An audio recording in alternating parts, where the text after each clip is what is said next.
Selamat pagi teman-teman di seluruh tanah air, sukses selalu untuk kita, jaga kesehatan.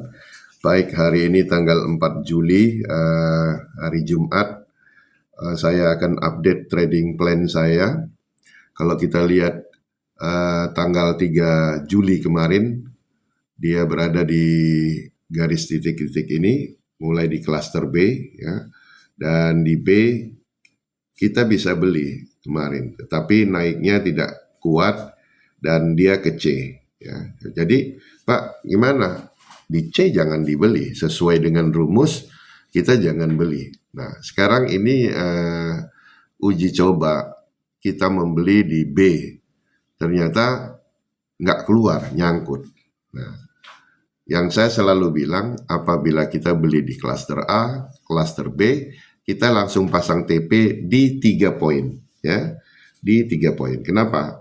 3 poin itu selalu saja, insya Allah kita bisa keluar exit, ya, di sini. Jadi kalau kita gedein di sini, itu kita bisa keluar. Kita beli di B kemarin, kita masih bisa keluar kalau 3 poin. Tapi kalau lebih dari 3 poin, enggak. Ternyata dia turun sampai di C. Nah, di C sesuai rumus, kita jangan beli kan. Nah, Anda lihat, di C dia turun sampai di D.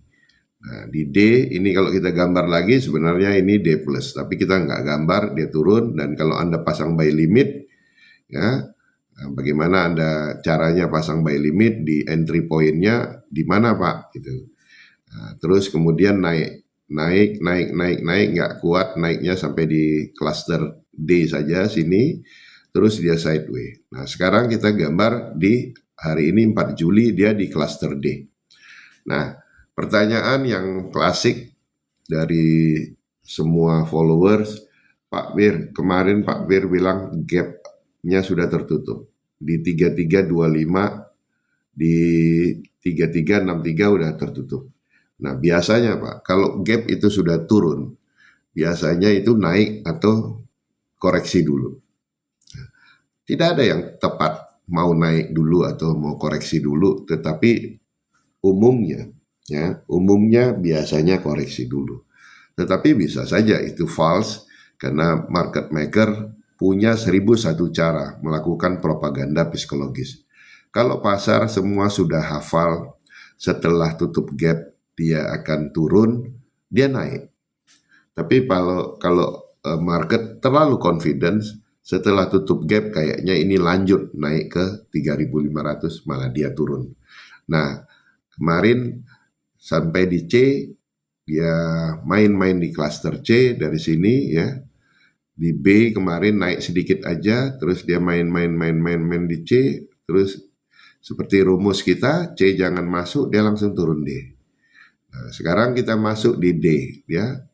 4 Juli saya coba masuk di D, saya coba pasang, saya punya buy limit di 3326, 3321, 3396, kemudian 3321, 3296, ya. Jadi di 3296, kemudian saya pasang buy limit juga di 3271, 3246, 3232, 3221, 3196, 3171, 3146, 3121, 3096. Jadi setelah menggambar cluster seperti ini, saya langsung pasang buy limit. Buy limit saya langsung pasang TP-nya juga. Nah, kalau di D saya pasang TP-nya biasa 5 sampai 10 poin. Jadi kalau saya pasang di 3326, saya pasang TP-nya 3336. Jadi saya tidak perlu pusing nungguin ini bergerak sampai mana, nungguin terus, nggak perlu kayak gitu lagi. Jadi saya tradingnya sudah seperti itu, semi robot lah. Bukan pakai robot tapi semi robot. Kenapa? Fasilitas di MetaTrader kalau kita nggak pakai kan sayang. Jadi akhirnya kita hanya duduk nungguin harganya, enggak. Saya pasang 3326, langsung pasang TP 3336.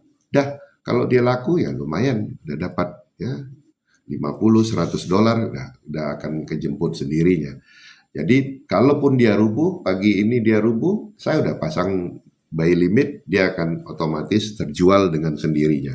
Nah, itulah cara kita apa memasang buy limit dan TP. Dan jangan lupa, sekali lagi, apabila Anda membeli di klaster B, apabila Anda membeli di klaster A, TP-nya hanya 3 poin. Ya. Hanya di klaster D, D+, D double, D triple Anda bisa 5 poin sampai 15 poin, sampai 10 poin boleh. Ya. Jadi Anda bisa dapat profit yang optimal. Oke, itu saja pagi ini bagaimana cara buy limit dan memasang TP supaya Anda bisa trading agak rileks, nggak usah ditungguin ya. Oke, sukses selalu untuk kita semua. Happy cuan konsisten.